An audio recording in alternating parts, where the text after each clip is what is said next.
Hello everybody, this is Pitejo from Veil of the Ages.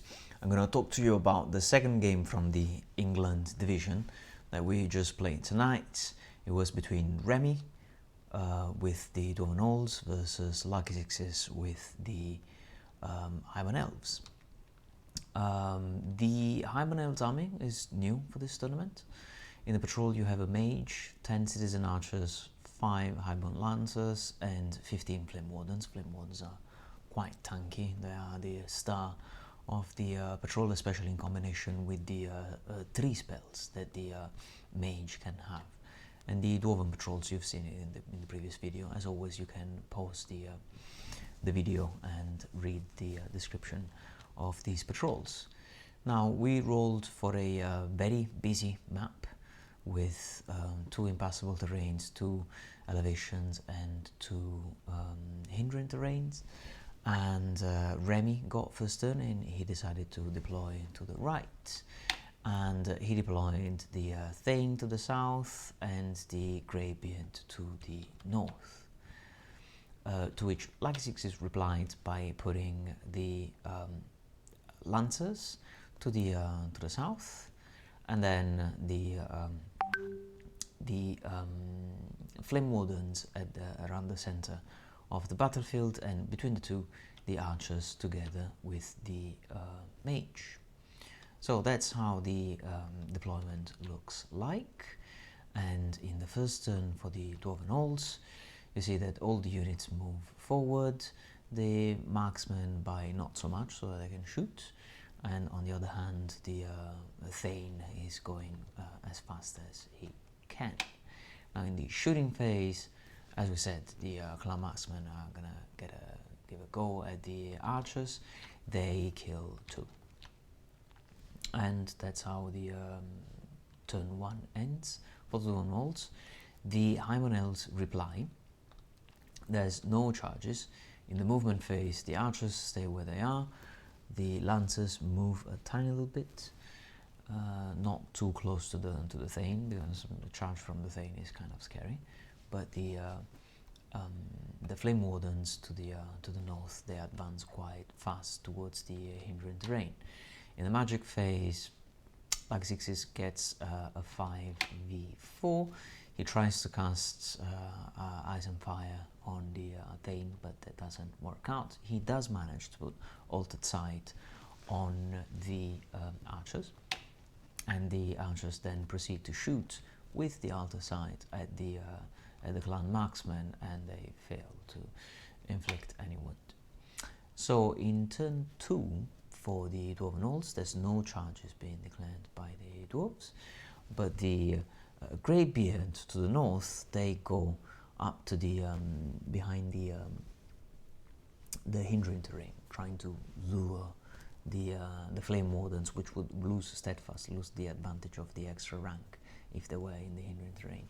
The Hold Guardian advanced by just a tiny little bit, and the marksmen stay put. And as you can see, the Thane zooms forward to go and challenge the Highborn Lancers. Now, in the shooting phase, the marksmen again shoot at the archers, and they kill another one, which brings us to turn 2 for the Highborn Elves. Flame Wardens are going to get in and charge the Greybeards. They only need 4, so they confidently make the charge. You can see them here in action, and then in the movement phase, you can see that the archers essentially stay where they are, and the lancers go past the Thane. In the magic phase, it's 3 dice versus 2, which is enough to get a perception of strength on the Flame Warden in their fight against the Greybeards. In the shooting phase, the archers decide this time to go at have a go at the Thane, also inflicting 0 wound. And here you can see the lancers that have moved past the Thane.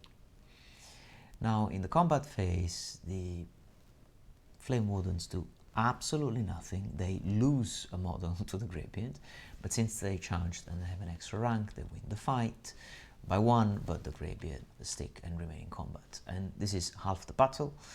We are now at turn 3 for the Dwarven Elves. Charge phase, the Hold Guardian saying, let's go lend a hand to our fellow Greybeards in combat, and so they charge in as well, being able to put 1 model in contact.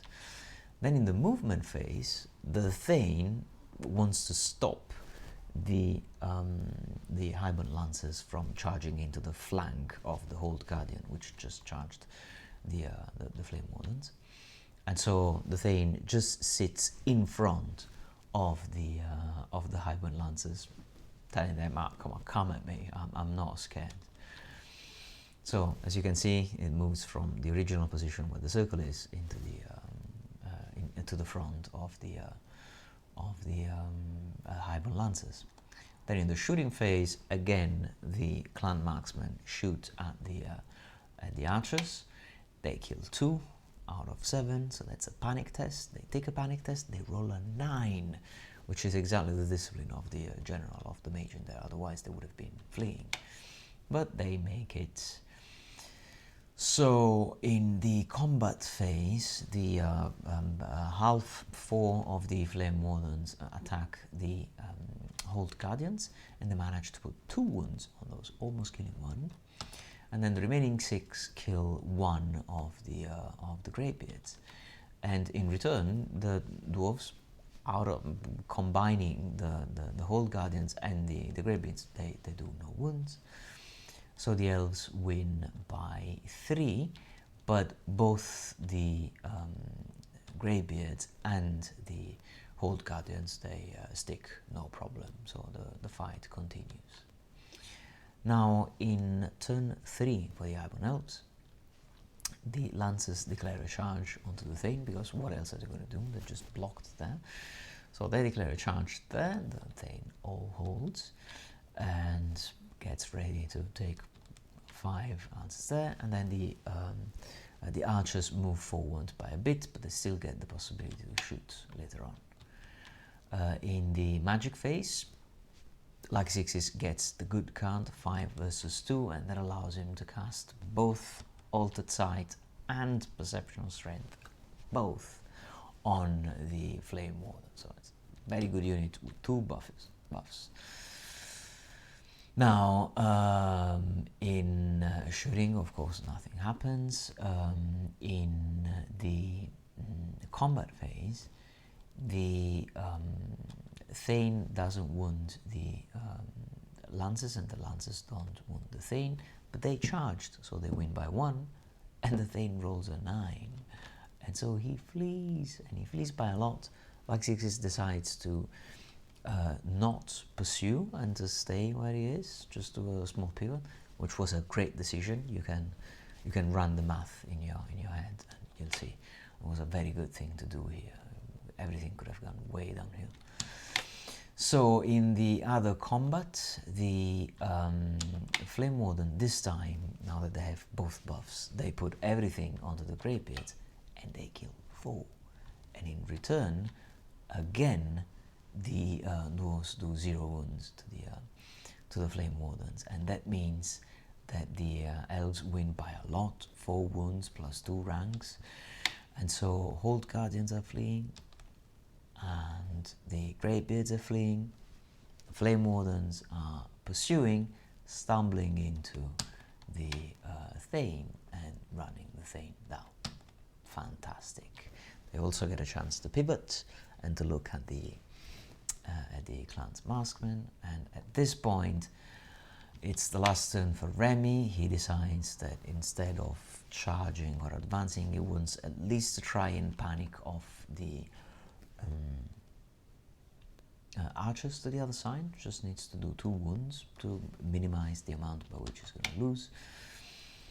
Before that, he rallies the other units, but when the moment comes to the shooting, he does manage to kill only 1 archer, so it's no panic test, and that means that Lucky Sixes can wrap things up by putting all these units into the scoring zone and getting 3 points, all 3 units converted, which means that the game ends 3-0 in favor of the Highborn Elves.